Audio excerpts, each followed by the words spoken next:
it's just power, man. I mean, power in general is just corrupting. Well, the deeper we dive into California. Before you do a deep dive, who are you? What's your name? Why are you here? And then, so Okay. people watch this and they know what's going on. We're filming again? Okay. Mm-hmm. Well, hello out there in YouTube land.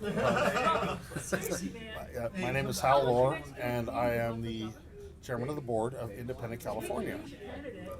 And I'm here speaking to libertarians at the Libertarian Convention and discussing areas where we actually have things in common, where we have common goals and common interests. And could you introduce yourself? Who are you? Why are you here? I'm Aaron Gleason, and I wrote an article a couple weeks ago for the Abbeville Institute saying California should secede from the Union because I'm a conservative and I believe in what the Constitution and the Founding Fathers actually taught, and not the myths that the neoconservatives have invented. And I believe California should be independent. So that's why I'm here. Why, as a conservative, do you think California should become independent? Because all I see in the news is it's super left. But you're saying you're a conservative, and yet Yeah. you still think, even though California has a left government, that California would be better and follow conservative principles by becoming independent. Am I getting that right? And if I am, could you explain how you thought that? Yeah, so I think that's most of my conservative friends who are Californian think I'm a little crazy because they've bought into this nationalist vision where the Constitution is what protects all of our rights instead of actual local governance, which is what a conservative should believe actually protects our rights. So for me, pushing back against the federal government is a huge part of just being an American conservative and part of the American political tradition, checking power. It's a lot easier for us to get along as neighbors and to care about each other's people when we're not caught up in debates that go all the way back to Washington, D.C. The Republicans and the Democrats have done a terrible job representing their constituents. And so, yeah, California isn't in line with all of my values, but my values have to do with home, where people actually belong, local culture. So I don't know if we're even still filming, but... Probably. I'm sure we have. Well, what we have is we have an open YouTube channel. Yes. Oh, So- are we so- live streaming? Yeah, I'm sure we are. Oh, okay. I didn't know. That's fun. So if we wanted to discuss the latest Star Trek convention or what have you, Marcus would have to put up with that. But no, it's like the reason for being here, and the reason for this discussion is, and this is something that's come out of basically it's a constant problem. There's a question: if California is to leave the United States or no longer be part of the United States, what do you do with red California? What do you do with the Central Valley? What do you do with Jefferson? What do you do with these places that don't necessarily see themselves as being terribly liberal? I mean, these places that are more prone to conservative values. The idea is that this is not part of the paradigm. As though the idea of taking California out of America means that it's just going to become an overnight communist paradise or some, but it's not that way now. Yeah. I mean, it's not that way now. We actually have more in common than we have in opposition. And Californians in particular, being separate from the federal government. And this is the thing. I think it's hard to know what we have in common and what we don't have in common. We're not talking. Given the fact that this is a national conversation. And we need to get that stuff out. Yes. So that we can talk to each other as Californians. Well, Perfect. Keep the back and forth going. That You left- say something, you say something. that left-right paradigm. I mean, the left side of the Roman Senate, the right side of the Roman Senate, the Republicans, the Democrats, you, me, them, us. Yeah. doesn't make a lot of sense here. Yeah. It wouldn't make a lot of it. I don't know, from an American paradigm standpoint. That's that's the entire discussion, and we see nothing but that in in contemporary media. Well, and okay, so my journey here has been kind of a weird one, but a big stepping stone for me was actually reading Ben Sass's book Them: Why We Hate Each Other and How We Can Heal. The funny thing is, what's so interesting about that book is, he's titling it Them because it's all about how the only thing anyone cares about is them. Most people voted for Trump because they hated Hillary, Right. and most people voted for Hillary because they hated Trump. Yeah, I've heard. Yeah. That's a horrible reason to vote for a candidate, right? It's all about just like how much I hate the other side. And it was funny because I had to look at the book after I read it again because I didn't totally understand what he was saying. And what he was actually saying was we need more tribalism in America and less polarism. Because it's too much two-sidesism, and what we actually need is to care about the places we live and the people we know. It's auto dysfunction. Yeah, That's all. It's light switch politics. yeah, Everything that you say is bad because Yeah. you're you and not me. exactly. Yeah. It's like light switch politics. It's like it's on or it's off. Yeah. You're either there. You're either with us or you're against us. Yeah. And I mean, black hats and white hats make for an easy Western, but a terrible sense of Yeah. terrible sense of government. It's like people talk about reaching across the aisle. It's like, what aisle? Yeah. What aisle? I don't see an aisle. There's no aisle. It's like, this is not the Roman Senate. This is not, this is not some Hollywood black and white Western. Yeah. Good guys, bad guys. It's like, where are we at? We were talking about that earlier. It's like, California conservatives don't really generally care about whether gay people get married or not. Unless they're gay themselves, it does not affect them. It's like, but do we have to throw everything away because of this? Do we have to throw everything away whether a woman gets an abortion or not, or whether she would have a right to one or not? Well, and see, this is, I think, I am pro-life, but if you're a conservative and you believe that the federal government is the best venue towards pro-life options, it's been, 50 years now of failure for the pro-life movement? Yes. So this is the thing. It's not so much about what it's become in American politics is values versus values, and what it should actually be is people dealing with people and having real political dialogue. The federal government makes this almost impossible.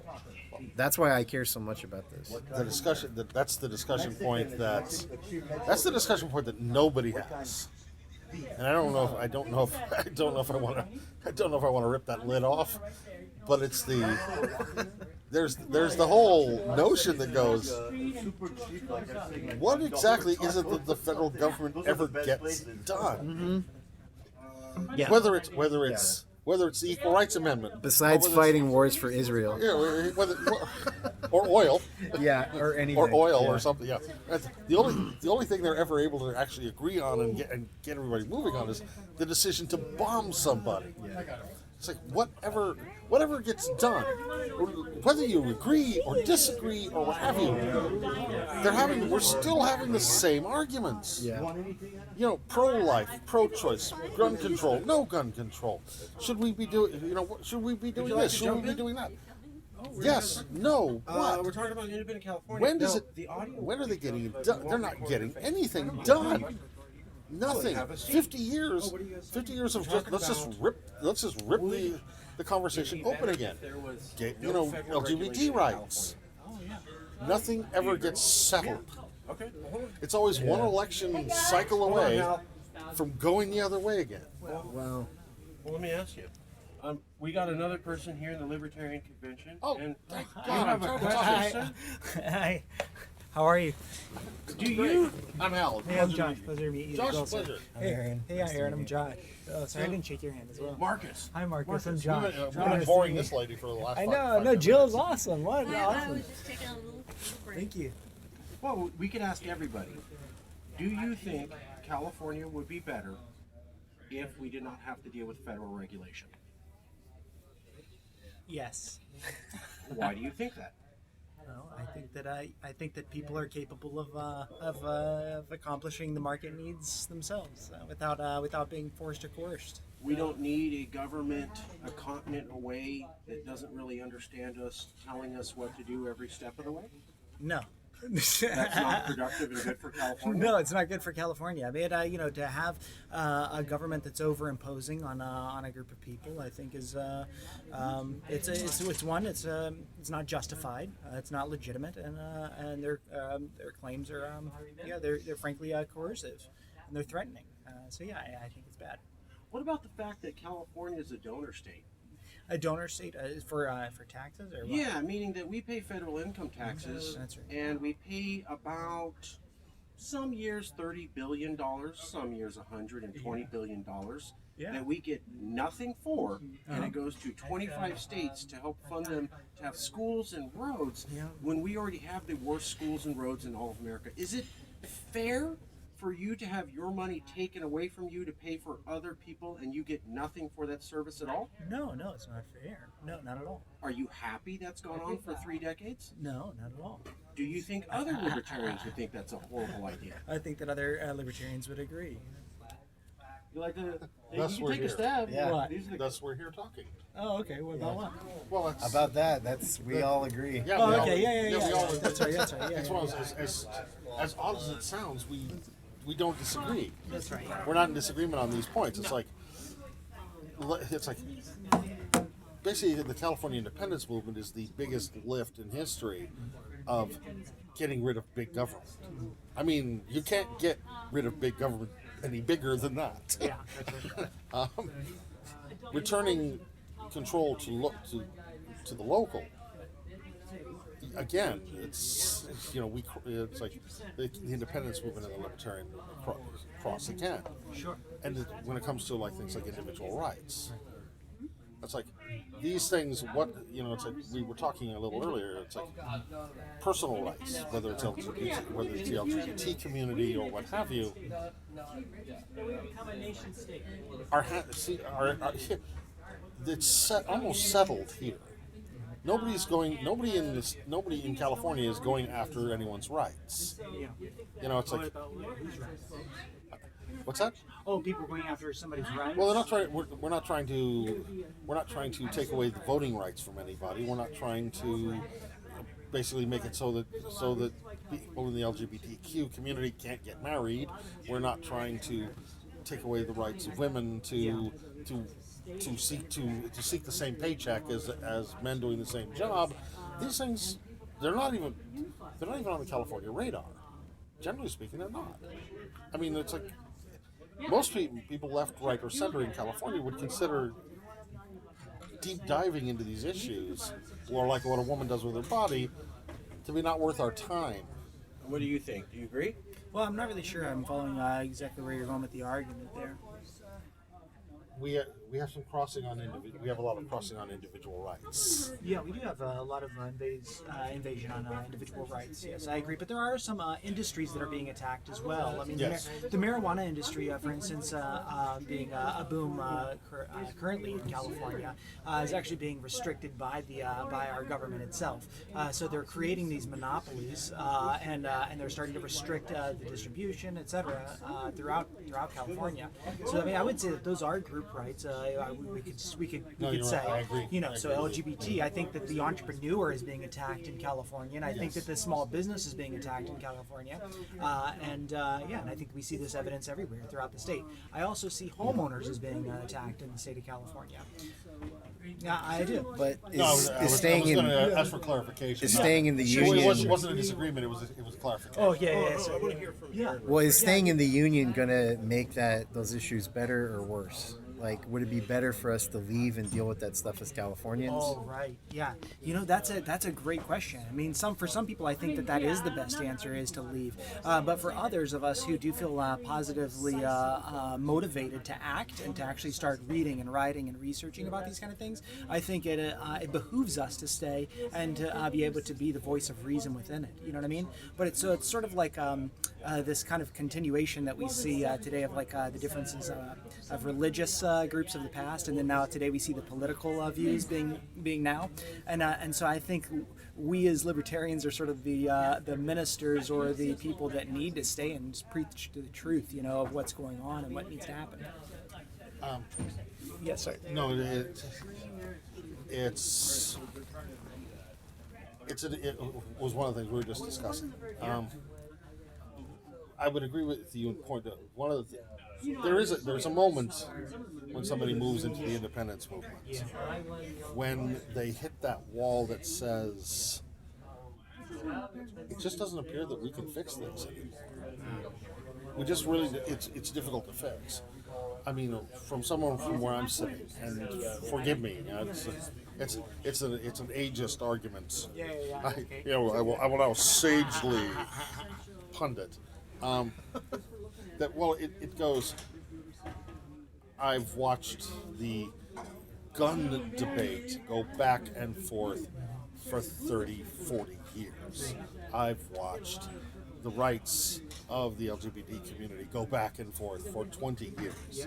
I've watched women's rights go back and it's like because one group gains a little ascendancy, for one pocket gains ascendancy, and they tear the lid off, and it automatically becomes an issue again. It's the difference on the federal level that goes, and it appears from where I sit. This is only personal. In fact, it would be very interesting if you hit me on this. It speaks to the fundamental differences of the people in the various areas within the country. Whether they're driven by or almost geographically, the Bible Belt, the Deep South, or the Rust Belt, or how they view it, and it's like it's not saying that there's something wrong with those people, but their operating paradigm is different. What's important to them. So all of a sudden it's like, so the government can't get anything done. The federal government on this level is just too big. It can't get anything done on abortion. Yes, no. How long has this issue been kicking around? 72? 1972? And it's still not settled. Let me interject real quick. So please hit me on it. Like I think You can hit Hal, but I got to ask you both. Obama was president. Tea Party was around. Government shut down 3 times. Awesome. Good. The World Bank. The World Bank says. That sounds like success rate. The World Bank, basically, the collection of people who run the money around the world, said the entire federal government is like a banana republic and can't get their act together. And Obama said, you mean the Republicans? And the World Bank came back and said, no, we mean everyone in the federal government is so incompetent. We are reducing your credit rating for the first time in a century to AA because that's how much confidence we have in you as Americans. Now we fast forward to now, where you have an impeachment trial, you have the Senate won't even do, basically they acquit them, a lot of people, blah, blah, blah. Do you think America's functioning? Do you see these things and think, well, that's the federal government that we can fix and turn around? Or does it appear to be, wow, you can't pass a budget? You shut down the government multiple times? people are yelling and screaming at each other. They can't pass any bills. We've had the least productive Congress ever. I'm not blaming anybody, but if you look statistically at the amount of laws passed, it goes Trump really bad, then Obama really bad, and then Bush before that really bad. So Wait a minute, you're saying what? so if you look They at the did amount what? of- What did they do? Yes. They did Look at the less, you amount of said? laws. You said that Congress did Yes. less? Yes. So if you look at the So amount of that laws, to me that sounds good. is it good that they can't have any bills that anyone agrees on anymore? And policy experts are saying, Yeah, that means wow. things don't get done. That's better. That's one of the reasons why I like the Articles of Confederation much better than the Constitution itself, because it does slow down the process, and that's what I'd like. Well, and yeah, and I actually kind of agree with you, but I also think that's a pretty good argument for secession too. Yeah, I understand that people want to talk about that, and one of the founders of the organization did come and speak to the Pasadena Libertarian Party a couple of years ago. So, yeah. It's a forgive the secessionists for talking about this. Yeah, no, it's okay. No, it's okay. So there is another argument that can be presented from a libertarian perspective of still giving independence to California without the necessary secession of California. And so the difference there is Robert Nozick's idea of a federal government that would allow for these existential societies to exist within the country. Yet you have a federal government that just says, look, we're going to have sort of a Humean government here with this. It's going to protect your life, liberty, property, and through contract. And so each area will have a contract. It'll be privately owned, and you can have your society however you guys determine. You see what I'm saying? So this still allows for a federal government to be in existence, but only for its limitations to a minarchist state, so to speak.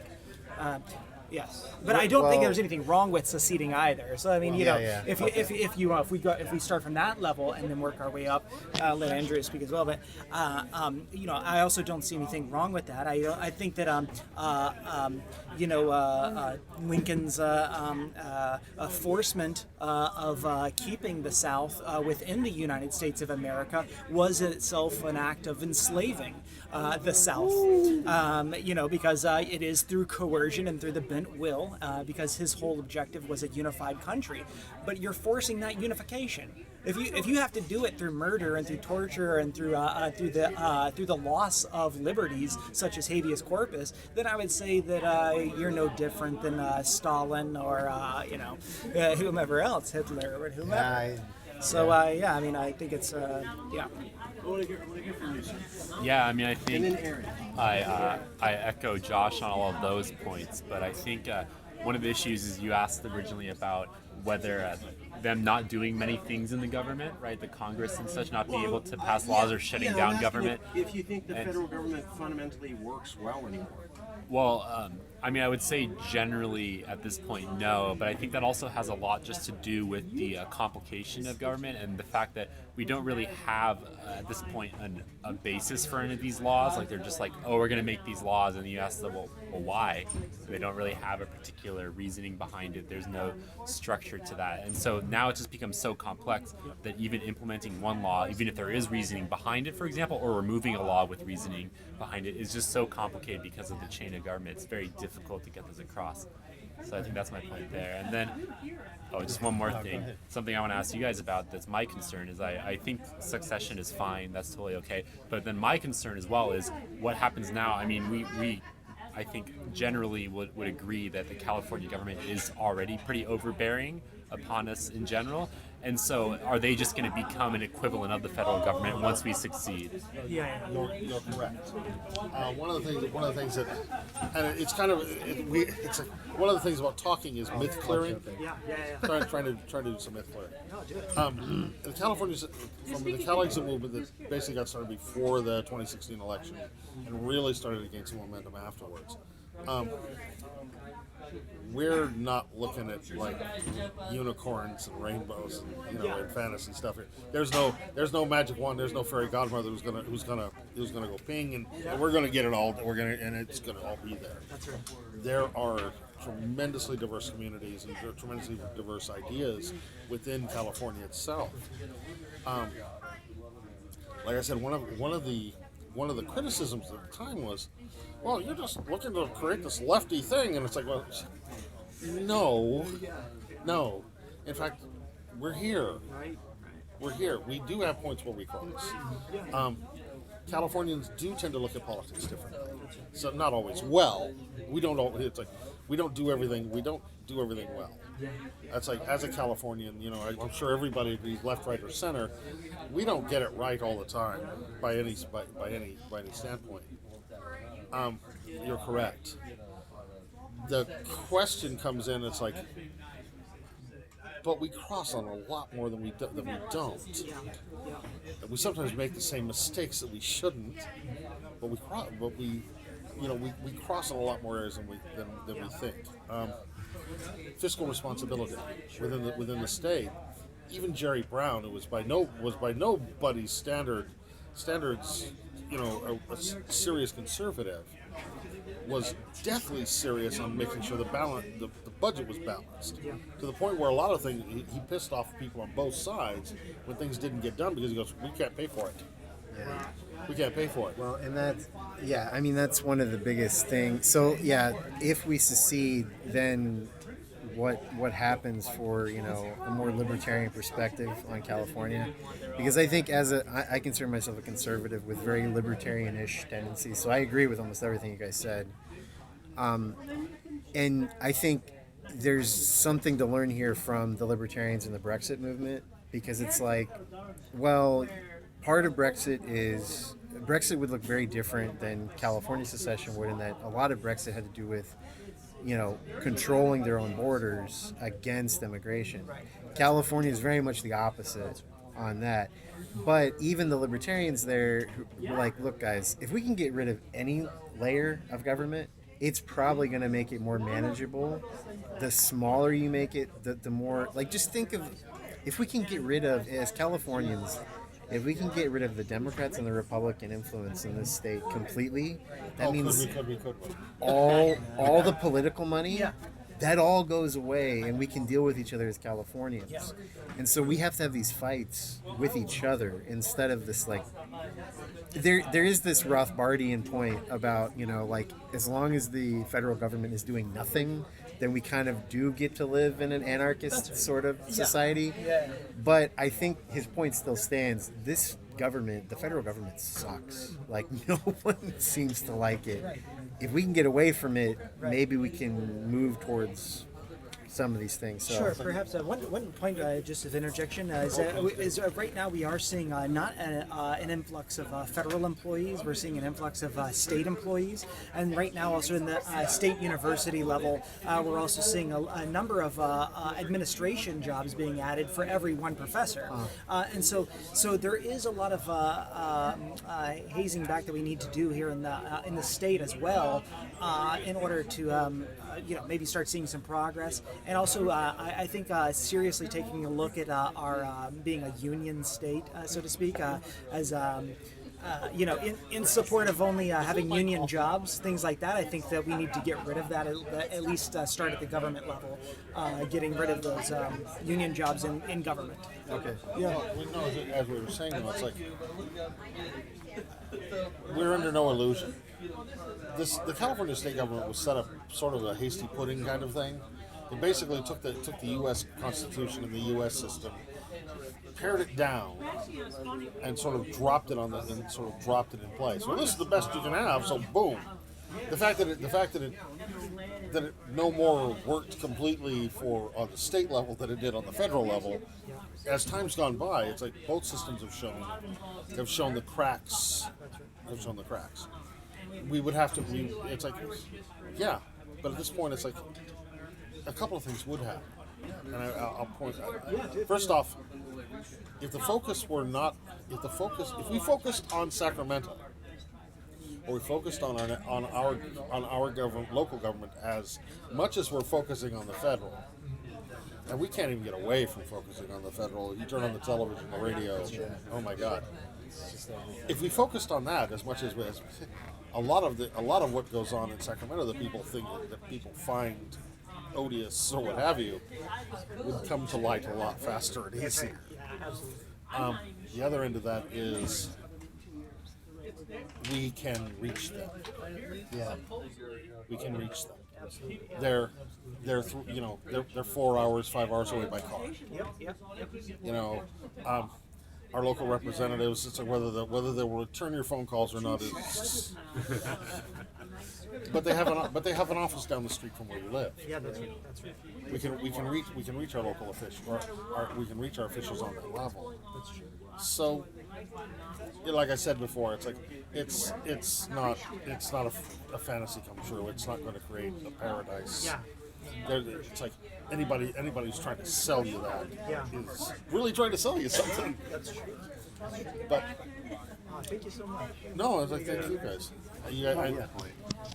Yeah, and I think just one more point to bring up. While generally I see all your points, and I think so far generally agree with them in terms of secession. But one thing I fear, and not that we shouldn't fight for this because of this factor, but the fact that California has one of the top 10 largest economies in the world, right? Aside from the U.S. Top 5? Fifth. Okay. As of what year is that? I Last think year. Okay, it was seventh like 2 years ago, so I said top 10. Oh, okay. We passed Britain when Brexit. So anyway, either way, still works. It's a huge works for economy, this yeah. point. It's a massive economy. I hesitate to say, and of course it will be a fight, but that the federal government will allow California to secede without, initiating coercion force against us to make us stay, because them losing out on that amount of money would be a huge problem for them. We make up 13% of the U.S. economy. There is little doubt of that. From a realistic standpoint, we make up 13% of the economy. We cost about 11.5% of the U.S. economy. So there is an unbalance. A lot of the United States looks at it and goes, yeah, but are they worth the extra couple of bucks? In fact, actually, we have one of the reasons we're here is it's like we're at the invitation of Adam Kokesh. So we're talking to he's like, yeah, a lot of the United States would be like, don't let the door hit you on the way out. well, yeah, and that's Just whether it's they're willing to trade the possible financial hit Yeah. for what they would view as the cultural boost. Yeah. I mean, and it's really hard. Okay, so here's a couple of things. If a secession movement fails, but it like forces a big referendum, then maybe we create a more national conversation. I think the fact that most Americans believe secession is illegal because the South lost, that's absurd. There's nothing legal happened except Texas v. White, which basically allows for secession on some level anyway. But most Americans still think it's illegal. Like, it's tyranny to leave the Union. So if we can force any kind of conversation like that, if we can have any kind of, real federalism where states actually get to do whatever they want, the fact that most conservatives think that the Bill of Rights applies to them as an individual instead of literally guarding against the federal government, that's nuts. So if we can just increase education on any of this stuff, I think it works for everybody, especially from a libertarian perspective. So, but yeah, those are important things to think about. I just have a really hard time believing the federal government would want to fight a war again over this. I don't think it's going to be like. They would probably just put troops at the around different borders, but you'd have to have internal military of some sort that would say stave it off, I guess. Yeah. Maybe. And also another concern, while generally it appears that we're just not allowed to talk about it because our government is so in debt to it, but like Hong Kong, for example, right now, generally does not want to be part of China as a whole, and they've gone to war against them, and while